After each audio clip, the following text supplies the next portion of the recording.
everyone, what's up? Welcome back. Today we are talking about how to network in college.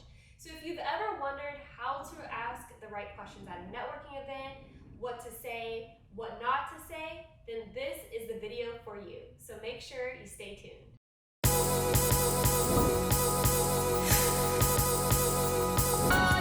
Hey guys, it's Candace Saunders, and I'm going to share with you how to become a happy professional. I'm going to let you in on my tricks of the trade when it comes to career, beauty, fashion, health, and lifestyle to help you create a professional life that you love. I've interned at the White House under the Obama administration, networked with Fortune 500 executives, and have even written a book about it all. What I've learned along my journey, I want to share with you. In this series, I'm going to be opening up my Happy Professional book and sharing with you the unscripted version of what you need to do to become a happy professional.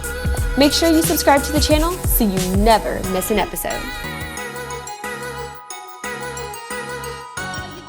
Hey everyone, welcome back. I'm Candace Saunders and you are back on the Happy Professional channel.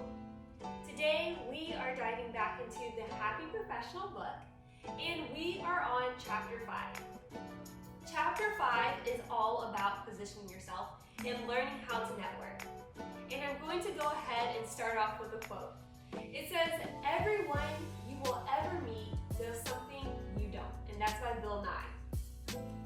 Now, networking should be called one of the fundamental principles of life. When most people think of networking, the first thing that comes to their mind is people that are dressed up in suits at a networking event or career fair. They picture them walking around, talking about important topics and exchanging business cards. Although networking is a lot more than that. Networking can happen anywhere. It doesn't only have to be at a career fair or at a networking event. So what is a network? A network consists of a group of people that you have a connection with. The connection can be from work, it can be from school, it can be from church, or any area with a common interest. The people in this group can help to support you physically, mentally, spiritually, and financially, and you likewise. This group is made of a two-way street relationship, meaning that there is a benefit to them for being connected to you, and then you also are receiving a benefit as well. Now, how do you begin networking?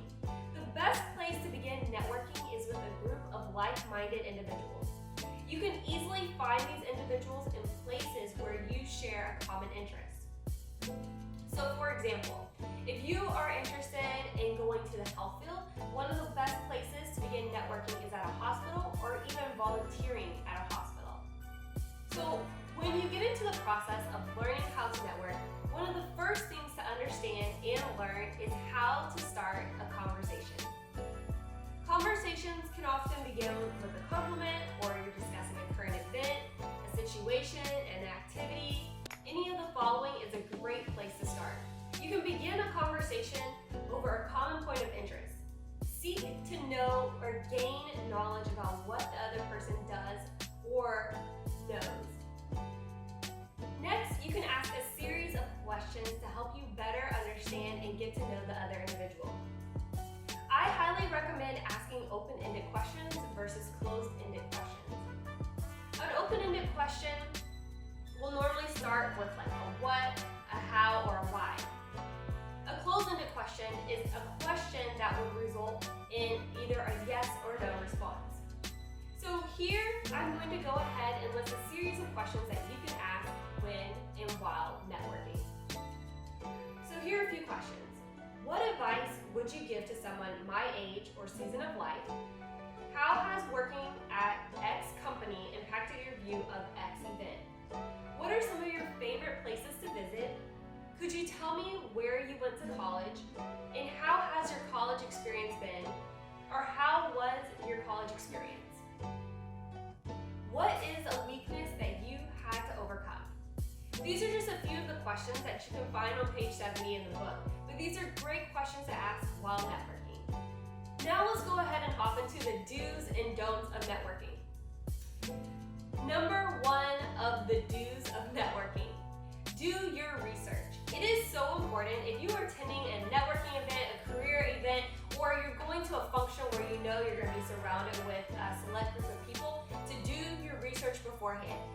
check their social media sites, their accounts, go online, research their website, understand what they do, their current events, what is going on within their organization, and create questions from your research.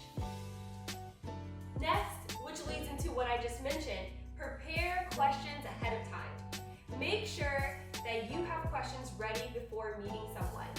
You never want to go to a networking event, especially something that's labeled networking event or career fair, and not have questions ready ahead of time. The last thing that you want to do is be scrambling last minute to come up with something to ask someone. Part number 3 of the do's, dress for the part you want and not for the part you have. I live by this wholeheartedly.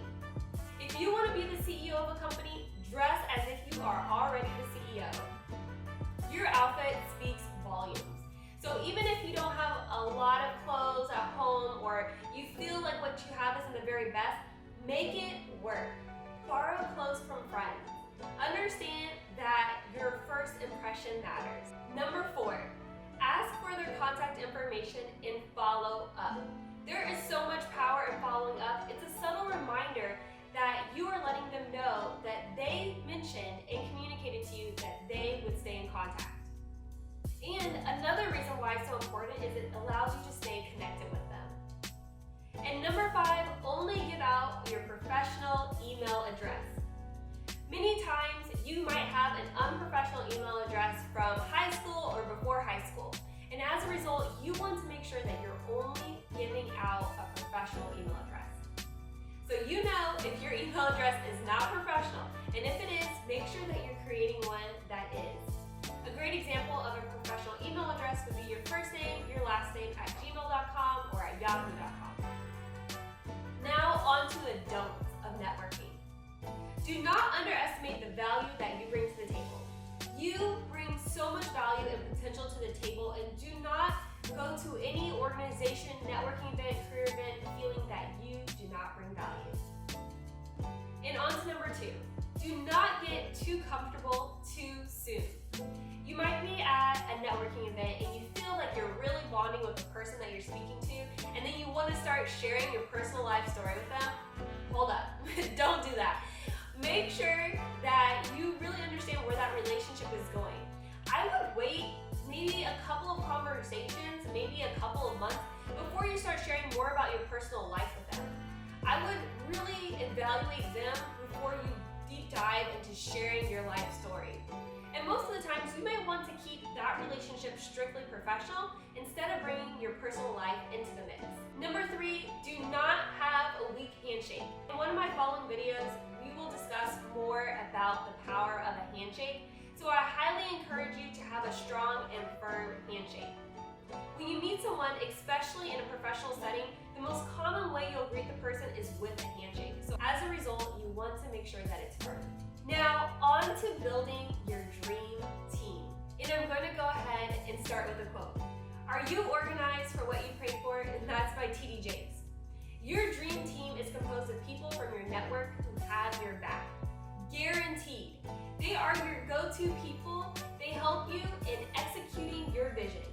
You may want to create a dream team for each major part of your life. So I'm going to break down 3 major people that you should have in your life that should be involved in your dream team. The first one is the optimist. The second one is the idealist. And the third one is the person who knows how to get it done. Now, on to the optimist. The optimist is someone in your life that believes the best. This individual will be very positive, futuristic, happy, and outgoing. They will have your best interest in mind and will always see things from the perspective that the glass is half full. You need to make sure that you have optimistic people in your life. People who can speak life and positivity over your situation. Even when everything seems to be going wrong, they see the best in the situation. The second type of person is the realist. The realist will be one of your friends who is most realistic about the situation. They will be a more fact and numbers based person. This individual will help you put everything into perspective that is going on around you in a very realistic way by showing you the details. It's so important to have a realist in your life. Although it is important to be optimistic, it's also important to view things in a way to to understand, is it manageable to do this in this time frame?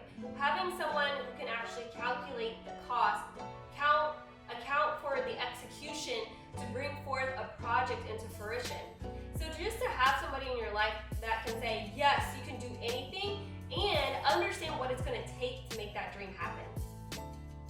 Now the last person, the how-to. The how-to person knows how to bring your goals and visions to life. They understand your mission and what you are desiring to accomplish. This individual will be very creative, organized, and goal-oriented.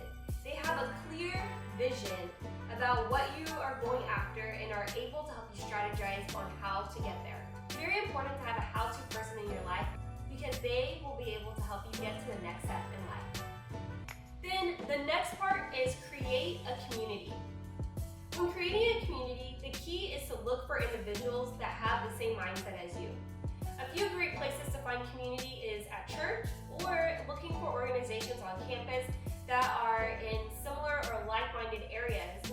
Looking for organizations on campus that are in different areas of interest that you enjoy being involved in. So once again, like let's say you want to go in the health field, look for an organization on campus that deals with health. Maybe you're interested in theater or arts. Look for different organizations that focus on that. Or even find other areas outside of campus where you can volunteer and begin to develop community in those areas. And the last part, guard your heart and mind. And I'm going to read a quote. It says, attitude is a choice. Happiness is a choice. Optimism is a choice. Kindness is a choice. Giving is a choice. Respect is a choice. Whatever choice you make makes you. Choose wisely. And that's by Roy T. Bennett. So guarding your heart. Guarding your heart means shielding your heart and mind from words, music, videos, conversations, essentially anything that can cause you to have thoughts, feelings, or ideas that do not benefit you or push you closer to God. I encourage you to guard your heart and mind daily. It won't happen overnight, guarding your heart and mind, but I encourage you to monitor and watch what you put and pour into yourself.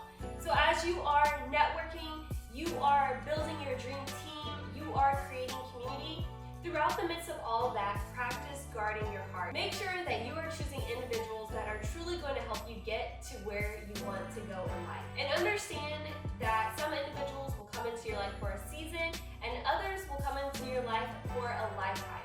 But in the midst of it all, know that God will always be there for you. So I hope you enjoyed learning how to build your network, the right questions to ask, the do's and don'ts, and also about building your dream team, creating a community, and then also guarding your heart at the end of the day. I truly enjoyed sharing this with you, and don't forget to like and subscribe, especially if you want to see more content just like this, and I will see you back here very soon in the next video.